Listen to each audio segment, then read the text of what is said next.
Halo kawan-kawan semuanya, kembali lagi di channel YouTube CCTV Tafalas. Kali ini kita bersama Bu Iring, salah satu guru di SMK Negeri 1 Tanjung Palas. Nanti akan kita tanya lebih jelas tentang siapa Bu Iring ini dan ada apa di balik Bu Iring ini. Nah, sekarang kita berikan kesempatan untuk Bu Iring untuk memperkenalkan dirinya terlebih dahulu. Halo Bu Iring, selamat pagi, apa kabar? Pagi, puji Tuhan kabar baik Mister. Ya, saya perkenalkan langsung, saya bernama Iring Lalo STH. Saya sudah mengajar di sini kurang lebih 10 tahun. Ya, sejak di sini suasananya sangat beda sekali. Dan sekarang sudah sangat maju sekali SMK Negeri 1 Tanjung Palas. Baik Bu, Ibu 10 tahun mengajar di sini sebagai guru agama Kristen. Nah, Sebagai guru agama Kristen juga. nah itu dia. Dari 10 tahun, dari tahun pertama itu tahun berapa Bu? Dari 2013, 2014 Sampai sekarang. sampai sekarang. Kurang lebih 10 tahun dan pasti banyak liku-liku nih Bu. Nah, nanti kita akan bahas mengenai liku-liku itu kalau ada kesempatan lagi. Nah, sekarang ini saya mau tanya-tanya tentang, ini kan kita berada di bulan November. Tidak lama lagi ini bulan Desember untuk merayakan Hari Raya Natal. Nah, kita mau tanya Bu, persiapan Ibu menyambut Hari Raya Natal itu bagaimana Bu? Kalau saya secara pribadi, Mister, yang pertama adalah mempersiapkan dari kesehatan dulu. Karena kan di saat pandemi corona ini kan di beberapa tahun kemarin pada waktu awal-awal pandemi kita tidak harus merayakan Natal di gereja karena kita harus menjaga kebersamaan dengan orang lain. Jadi dibatasi antar jemaat, jadi harus secara online mengikuti perayaan Natal. Dan tahun ini ya puji Tuhan kita sudah bisa merayakan Natal bersama. Jadi pertama kali adalah mempersiapkan kesehatan keluarga saya dulu, Mister, dari rumah. Baik Bu, itu persiapan menyambut Hari Raya Natal secara pribadi di rumah. Nah, sekarang kalau Hari Raya Natal ini dirayakan di sekolah untuk tahun ini gimana Bu? Akan tetap dirayakan karena tahun-tahun sebelumnya ketika sebelum pandemi corona ini, jadi perayaan Natal itu kita buat setelah masuk ke awal semester genap, Mister, di awal bulan Januari, seperti itu. Kalau di sekolah ini persiapannya gimana Bu? Persiapan awal hingga selesainya nanti? Yang pertama adalah kita mengumpulkan siswa dulu, apalagi di saat pelajaran terbatas seperti ini, pertemuan untuk mengajar terbatas. Jadi persiapannya adalah kita mengumpulkan siswa yang beragama Kristen. Kebetulan juga di SMK Negeri 1 Tanjung Palas ini biasanya karena siswa yang beragama Kristen sedikit, jadi harus bersama digabungkan dengan yang beragama Katolik, Mister. Oh begitu, jadi ya yang beragama Kristen dan yang beragama Katolik ketika merayakan bersamaan. Oh, nah itu dia. Baik Bu, kita geser lagi ke topik yang lain. Selain Ibu mengajar pendidikan agama Kristen, Ibu pernah mengajar mata pelajaran lain nggak di sekolah ini? Puji Tuhan pernah dipercayakan awal-awal di sini karena guru BK-nya belum ada. Waktu kuliah dulu saya juga mengambil mata kuliahnya bimbingan konseling 1 dan 2. Waktu itu saya benar-benar menyukai tentang bimbingan konseling, dan waktu pertama kali datang di SMK Negeri 1 Tanjung Palas dipercayakan untuk di bimbingan konseling juga, Mister. Jadi pernah merangkap jabatan ya sebagai guru agama Kristen dan guru BK. Nah untuk menjadi guru BK ini waktu itu berapa lama Bu? Kurang lebih saya itu 4 tahun, 4 tahun. Dan saya juga tidak terlalu paham betul basic BK, tapi saya berusaha untuk bisa merangkul seperti apa anak-anak yang ada masalah baik di sekolah maupun juga dari belakang latar belakang hidupnya di rumah. Saya berusaha untuk membawa anak-anak kita yang ada masalah di kehidupan mereka itu, mengarahkan mereka ke arah yang lebih baik waktu itu. Nah, selama Ibu Iring dulu menjabat sebagai guru BK di sekolah ini, rata-rata kenakalan peserta didik di sekolah kita ini apa Bu waktu itu Bu? Rata-rata kenakalan mereka itu yang pertama adalah kehidupan mereka dari rumah yang mereka bawa ke sini. Jadi latar belakang kehidupan mereka dari rumah, contohnya yang paling sering yang saya tangani adalah ada masalah mereka dengan teman di kelas yang seharusnya itu tidak masalah, tetapi yang si anak ini menjadikan itu satu masalah. Padahal di dalam kehidupan kita bersosialisasi kan kita tidak boleh terlalu permasalahkan sesuatu itu berlebihan. Nah, ternyata ketika saya membimbing si anak, dia membawa masalahnya dari rumah ke sekolah. Contohnya adalah anak ini keras dan tidak bisa menerima keberadaan dia lahir di keluarga yang boleh dikatakan dia miskin di kampung, dan dia tidak menerima itu. Jadi dia mengatakan ke saya bahwa mengapa saya lahir di keluarga yang miskin? Saya tidak seperti si A, dia memiliki tas yang bagus, sepatu yang bagus, terus uang sakunya banyak, dia sering bolak-balik ke kantin, sementara saya tidak bisa, katanya Mister. Jadi dia ada iri hati dengan teman. Nah, ketika disenggol sedikit di kelas, dia langsung naik amarahnya, dia langsung pukul, kadang seperti itu. Nih, luar biasa sekali nih. Mungkin menjadi momen yang paling diingat Bu Iring tadi itu. Dan ya mau protes sama siapa kalau kita terlahir di keluarga ini, keluarga itu, ya kita terima saja, itu adalah pemberian Bu ya. Pemberian, dan kita harus terima. Dan pasti ada alasan di balik itu kenapa kita terlahir dari keluarga ini dan keluarga itu, seperti itu. Nah, jadi buat teman-teman semuanya, apapun keadaan kita, apapun latar belakang sosial kita syukuri, kita terima. Pasti ada sesuatu di balik itu yang mungkin kita belum tahu. Mungkin suatu saat kita akan ketahui semua. Nah, Bu Iring, kembali ke posisi sebagai guru agama Kristen. Waktu di sekolah ini, ada nggak ruangan khusus atau tempat khusus, jadwal khusus untuk beribadah bersama, Bu? Selain daripada perayaan di hari Natal. Ada. Kalau ruang khusus untuk belajar, karena biasanya kan kalau pelajaran agama kan Mister dia bersamaan dengan agama Islam, agama Katolik ya. Jadi di ruang perpustakaan itu ada skat tertentu, ada ruangan tertentu diberikan untuk yang beragama Protestan dan Katolik untuk belajar. Dan di sana kami sangat nyaman belajar karena pada waktu kami membutuhkan buku-buku yang ada kaitan dengan agama Kristen, kami bisa langsung mengambil buku-buku di perpustakaan, Mister. Dan setelah itu, setelah terlalu banyak yang belajar di perpustakaan, kami diberikan ruangan lagi. Ada salah satu ruangan khusus untuk yang agama Kristen, Protestan, dan Katolik. Di situ juga kami merasa nyaman juga untuk belajar. Dan kemudian untuk jam-jam ibadah tertentu, yaitu pada waktu jam 12, itu bersamaan ibadahnya langsung dengan yang jam sholat juga untuk yang beragama Islam. Yang Katolik juga beribadah di lab perhotelan waktu itu, dan yang Protestan di perpustakaan juga.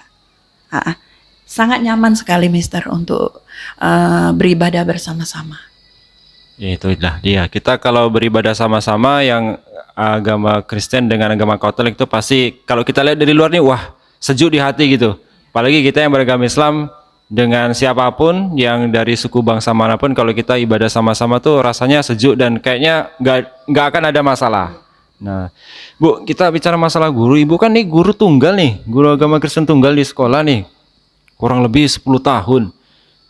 Ngelihat banyak peserta didik dengan perbedaan latar belakang, perbedaan karakter, itu pernah nggak Ibu merasakan sempat down di titik tertentu karena banyaknya masalah dan harus nangani sendiri atau bagaimana Bu? Pernah nggak Bu seperti itu? Saya pernah, Mister, seperti yang saya katakan tadi, walaupun saya sudah tidak memegang BK, tetapi di pelajaran agama Kristen ini, saya merasa bahwa saya kan orang-orangnya saya ya, yang kebanyakan siswa di sini kan orang-orang Dayak ya. Baik yang dari Sekatak dan ada dari kampung-kampung di sekitar sini, Antutan, Teras Baru, Jelarai, kadang dari Binai juga ada. Dan itu latar belakangnya kurang lebih dengan saya. Dan saya tahu persis orang-orangnya saya itu seperti apa. Dan ketika saya ada di titik merasa bahwa saya bosan dengan anak-anak didik saya seperti ini modelnya, dan saya mau mengubah mereka supaya bisa seperti saya dulu. Bagaimana caranya supaya lebih baik lagi belajar dan belajar. Dan anak-anak sekarang itu ada yang paham dan ada yang tidak paham, Mister. Nah, saya mau mengubah itu dengan pola didik saya sendiri. Ternyata saya melihat bahwa kok sangat sulit sekali mengubah mereka. Dan puji Tuhan ada banyak juga yang bisa berubah, dan sampai ke sini-sini ternyata dengan bantuan teman-teman, sharing dengan teman-teman seperti apa sih dengan anak-anak Kristen ini yang latar belakangnya mereka adalah orang-orang Dayak seperti apa. Nah, ada masukan dari teman-teman harusnya seperti ini Bu, apalagi Ibu sama seperti mereka, coba Ibu ubah metode dan cara Ibu mengajar seperti ini. Dan saya sudah coba itu dan puji Tuhan sudah bisa, Mister. Dan sudah anak-anak yang sekarang yang dulunya adalah latar belakangnya yang saya katakan dari titik garis kemiskinan, ternyata mereka sudah begitu selesai dari sini boleh dikatakan sudah bekerja di perusahaan-perusahaan itu, mereka sudah berhasil, Mister. Dan itu membanggakan sekali untuk orang tua yang dulu mereka selalu memberontak di sekolah, pulang lagi bertengkar lagi dengan orang tua, dan sekarang anaknya sudah berhasil. Dan banyak yang berhasil juga dari sini juga. Nah itu dia, luar biasa sekali. Luar biasa sekali kalau kita mendengar ceritanya. Apalagi kalau cerita lebih lengkap, mungkin berjam-jam ini. Nah itu tadi peran Ibu Iring sebagai guru agama Kristen di sekolah. Nah sekarang kalau peran Ibu di lingkungan sekitar Bu, lingkungan sekitar tempat tinggal Ibu di masyarakat sebagai guru agama Kristen tuh bagaimana Bu perannya? Di masyarakat, puji Tuhan, kalau di Teras Baru di lingkungan saya sendiri, saya itu diberikan kepercayaan sebagai ketua Separa. Separa itu singkatan dari Seksi Pelayanan Anak dan Remaja, Mister. Nah, di situ saya sudah puji Tuhan menjalankan tugas itu sudah 2 periode, berarti sudah 6 tahun. Tahun ini nanti sampai periode akhir itu di bulan Maret 2022, dan puji Tuhan saya sangat senang dengan pelayanan seperti ini karena saya menangani khusus anak, ya anak dari kelas kecil sampai remaja. Jadi saya sangat senang, artinya bisa saya gabungkan pelajaran di sekolah dengan yang di gereja juga, dan anak-anak pun senang atas apa kepemimpinan saya di sana, begitu juga kepengurusan saya di sana. Teman-teman juga puji Tuhan mereka juga senang, dan pelayanan yang kami buat bersama-sama juga luar biasa. Oh jadi di lingkungan gereja itu ada organisasi pemudanya untuk anak-anaknya Bu ya. Kalau Separa, kalau di agama Islam itu namanya IRMA, Ikatan Remaja Masjid. Itu juga anak-anak muda yang usia sekolah itu. Ya selain pendidikan akademik juga ada pendidikan agamanya juga. Supaya nggak bengkok nih ke depannya. Jadi anak yang lurus-lurus berbakti sama orang tua dan agama dan kepada negara. Nah itu dia. Bu, ini kan kalau masyarakat sekitar tempat tinggal Ibu ini kan identiknya ini menanam padi nih. Ibu nanam padi juga? Iya, puji Tuhan saya nanam padi juga. Karena Mister kalau kita di kampung, kita harus bisa menyesuaikan diri. Artinya bahwa suami pegawai, saya juga pegawai, seharusnya bagi orang lain yang melihat keberadaan kita di kampung sudah tidak usah bekerja, Mister. Tetapi bagi kami sebagai orang yang tinggal di kampung bersama-sama dengan masyarakat yang lainnya, kita juga harus bisa menyesuaikan diri dengan lingkungan juga. Karena nanti ada ketika ada waktu syukuran, misalnya syukuran habis panen, itu dirayakan besar-besaran ya, mengembalikan rasa syukur kepada Tuhan itu dengan membawa hasil pertamanya. Jadi awal-awal kita di kampung, kita tidak terlalu memahami itu, Mister. Nah, ketika kita sudah paham bahwa ada waktu dari jam 3 sore sampai menjelang maghrib, beberapa jam kita bisa pakai itu untuk berkreasi di sawah. Dan itu saya mendapatkan ide dan masukan-masukan juga dari teman-teman yang guru pertanian juga di SMK. Jadi banyak bertanya, Mister, dengan mereka. Jadi banyak ilmu nih, banyak belajar agama Kristen, pertanian, dan bimbingan konseling juga, dan masih banyak lagi. Mungkin ke depan Ibu akan belajar IT kali ya? Iya, boleh. Mungkin aja Bu, kalau kita dikasih umur, kita bisa belajar lagi sama-sama. Nah, kita kembali ke masalah penyebutan Hari Raya Natal nih Bu. Kalau di agama Islam tuh kalau sudah mau dekat Hari Raya besar, biasanya tuh lingkungan sekitar masjid, lingkungan tempat kita tinggal tuh dihias semeriah mungkin, dikasih lampu-lampu supaya menarik. Nah, kalau Ibu bagaimana Bu kalau di rumah Bu? Ya, sama kurang lebih juga, Mister, seperti itu. Selain tadi yang saya sampaikan, harus mempersiapkan dari segi kesehatan juga, karena yang boleh masuk ke gereja nanti perayaannya itu kan harus yang sehat ya. Kalau yang kurang sehat tidak diizinkan. Itu harus mematuhi prokes sampai sekarang. Nah, kemudian mengenai perayaan Natal, jadi di rumah itu di akhir November itu wajib, kalau di keluarga saya sendiri, di keluarga besar juga harus bersih-bersih rumah ya, seperti yang Muslim juga harus menata rumah sebaik mungkin, secantik mungkin, merias di depan, di luar juga dia harus dicat ya dindingnya. Itu mencerminkan dari hati kita bahwa ketika kita merayakan hari raya itu kan harus bersih ya, harus bersih. Dan kemudian juga kita harus membersihkan lingkungan juga. Biasanya ketua RT diwajibkan dari gereja, dari desa, dari gereja bersama-sama dengan desa memberikan perintah, kepala desa memberikan perintah kepada ketua RT untuk menggerakkan masyarakatnya atau warganya untuk membersihkan lingkungan, seperti itu, Mister. Nah, pas, berarti kebersihan juga sebagian dari iman. Ini berlaku di mana aja nih? Kalau tadi Bu Iring bilang kebersihan rumah itu cerminan hati kita, kalau rumah kita berantakan berarti hati kita mungkin sering berantakan kali ya. Menurut orang yang menilai seperti itu. Nah, kayaknya nih pernah saya dengar Ibu ini bisa bahasa Jawa. Bisa, Mister. Puji Tuhan, bisa, Mister. 7 tahun saya di Jawa, dari kelas 4 SD. Latar belakang hidup saya adalah kami bersaudara itu banyak, Mister. Ada 8 bersaudara, dan ketika saya anak bungsu, ketika saya berusia 5 atau 6 tahun, mau masuk 6 tahun, ayah saya sudah meninggal, Mister. Jadi otomatis mama itu sudah janda, dan mama katakan, mama tidak bisa membiayai kalian sekolah, nak, karena kan uang boleh dikatakan pensiunan bapak kan kecil juga, jadi tidak cukup untuk kami bersaudara, sebab kakak-kakak saya juga sekolah semua, dan saya memutuskan ikut kakak yang di Surabaya.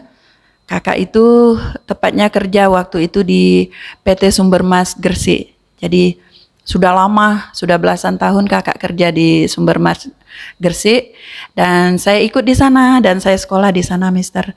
Sampai tahun 92 saya lulus SMP, baru saya kembali ke Tanjung Selor, dan puji Tuhan masih bisa bahasa Jawa sampai sekarang.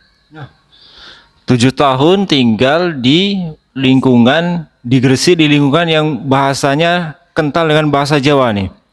Nah, kita nih mau dengar dulu Ibu Iring kalau pakai bahasa Jawa nih seperti apa. Pasti teman-teman semua mau tahu nih, Ibu Iring yang suku bangsanya Dayak, kalau pakai bahasa Jawa seperti apa nih? Ibu bisa mengucapkan sesuatu dengan bahasa Jawa, Bu? Mister dulu yang bertanya, baru saya menjawab. Oke, saya pakai bahasa Jawa. Nanti kalau teman-teman bingung, ini ada terjemahannya di bawah nih. Kalau saya juga paham bahasa Jawa yang halus. Bu, piye kabare? Puji Tuhan, api-api ae kabare. Mantap nih. Tanya lagi. Bu, mbien neng Surabaya, iku ibu nyapu ae sih? Selain sinau,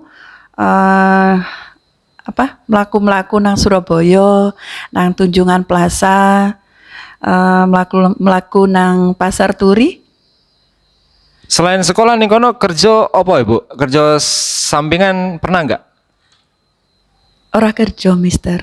Melu KKI sekolah. Melu KKS sekolah. Nah, itu cukup membuktikan kalau Bu Iring juga bisa bahasa Jawa. Jadi siapapun kalau mau ngetes bahasa Jawa dengan Bu Iring bisa silahkan. Nah Bu, terakhir nih Bu, sebelum kita tutup videonya, pesan-pesan untuk anak-anak muda sebelum merayakan Natal nih Bu, apa Bu? Dan pesan Natal dari Ibu untuk anak-anak di luar sana bagaimana?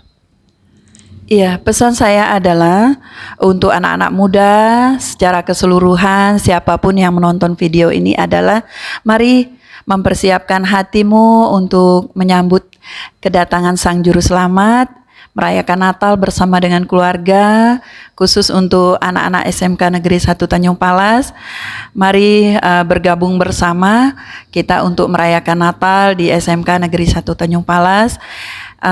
Aktifkan lagi untuk ibadahnya nak, jangan terlalu banyak main game karena Mister di akhir-akhir ini ketika kami sudah mengaktifkan untuk ibadah di gereja, anak-anak ini sepertinya kebingungan. Baik lagu-lagunya sudah tidak bisa seperti yang dulu, untuk membangkitkan kembali bagaimana kerohanian seseorang itu rasanya sangat sulit sekali setelah pandemi ini karena ibadah dan segala kegiatan rohani dari kemarin-kemarin itu kan secara online. Jadi belum tentu anak-anak muda kita itu fokus untuk mengikuti kegiatan itu. Jadi saya ajak kembali anak-anak untuk kembali ke awal untuk mengaktifkan lagi kegiatan rohaninya seperti itu, Mister. Baik, terima kasih kepada Bu Iring atas waktunya. Di bincang-bincang kali ini kita dapat banyak nih pengetahuan tentang siapa Bu Iring dan apa yang pernah dilakukan Bu Iring dan sekarang Bu Iring ngapain kita semua tahu. Dan nanti kalau mau berkunjung ke rumah Bu Iring kalau pas hari raya Natal boleh gak Bu? Boleh Mister, sangat boleh sekali. Dan sekarang kan puji Tuhan kalau di Teras Baru COVID sudah tidak ada. Sudah kembali ke nol lagi, puji Tuhan. Boleh berkunjung, kami sangat berterima kasih karena kunjungan itu adalah berkah untuk kami sekeluarga.